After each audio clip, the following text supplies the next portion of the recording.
Today's video is what I'm calling Behind the Keys. This is going to be a look at some string work that I did on a recent single released by Willard Overstreet. The song is called How to Keep from Drowning. On the website, I have a whole blog post devoted to information about how this track came together, so much more information you're going to find there. But I'm going to spend just a few minutes talking through how I did the string sounds on that song. So in my library, I've got lots of string options to choose from. And for this particular song, I went with the Studio Strings library that comes with Logic Pro X. And I like the options of that library. I like the articulations. And in the moment that I was recording the tracks for this song, that's what I grabbed. And there are some really useful, some really nice articulations available. That's what I chose, and we'll go through what those are and how we put those together. So in putting together string sounds on a song, there's a few options. One is you can just grab a string patch of any sorts, put all your hands on the keyboard and play away.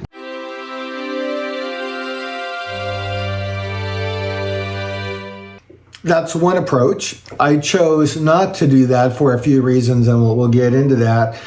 So another option is to use key switches, which are going to be a series of keys somewhere on your keyboard that tell the program that you're using what type of articulation to use. So you might have like one key on the bottom that's set to, once you hit that, the notes you're going to play are going to be sustained. You might then have another key that you hit that brings up spiccato. Maybe another key that brings up fast fortepiano, so something like this, where you have that swell happen. So those are the different options. And while key switching was an option, and I sometimes use that depending on the song, the way that the string parts and How to Keep from Drowning were put together, the movement from one articulation to another happened too fast for me to feel comfortable using key switches.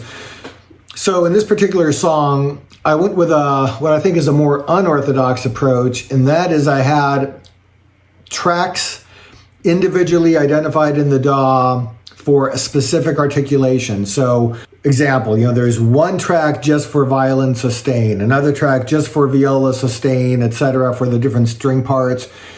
Then a series of tracks, just violin fortepiano fast, just violin tremolo, etc. And that just made it easier to go through the articulations that I wanted without having to, within a millisecond, bring up a key switch and make sure that that was going to hit in the moment.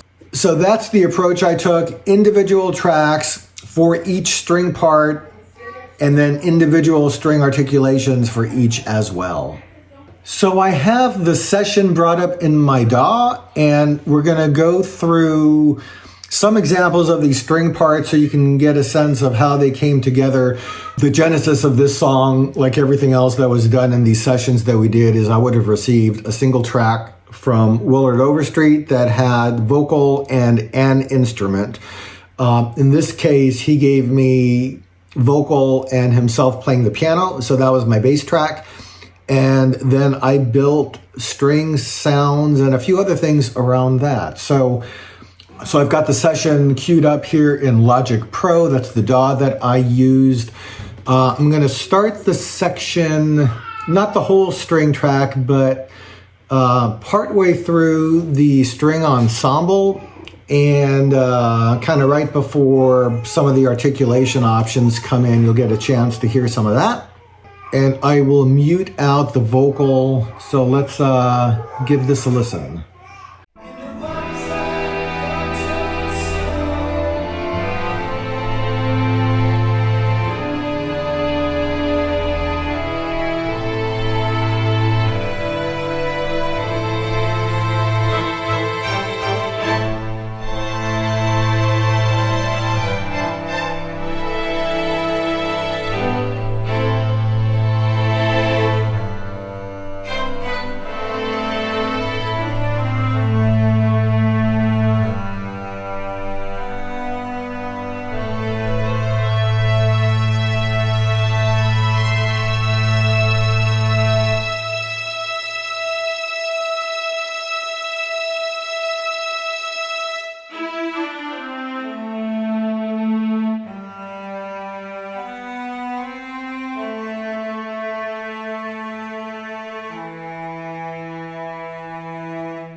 And there it is. The last thing that happens is the tremolo. So that type of articulation. So by having a dedicated track, that made it possible to have, I think, what's a somewhat more realistic string treatment than just a single standard string patch. So that's a view of that. The only other thing that I did on this track was I pulled in Native Instruments Cuba for a few percussion sounds. So I'm gonna really quickly mute everything else on here. So the Cuba congas, I've got that queued up here. That gives me a few options. And in the track itself,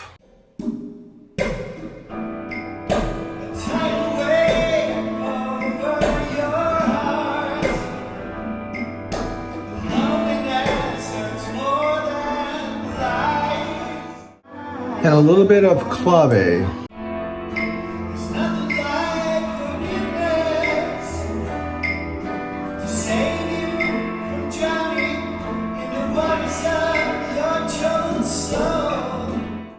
So there you go, just a little video peek behind the keys on the track, How to Keep from Drowning. There's, again, more information on the blog post. I'm going to have a link for that in the video description below.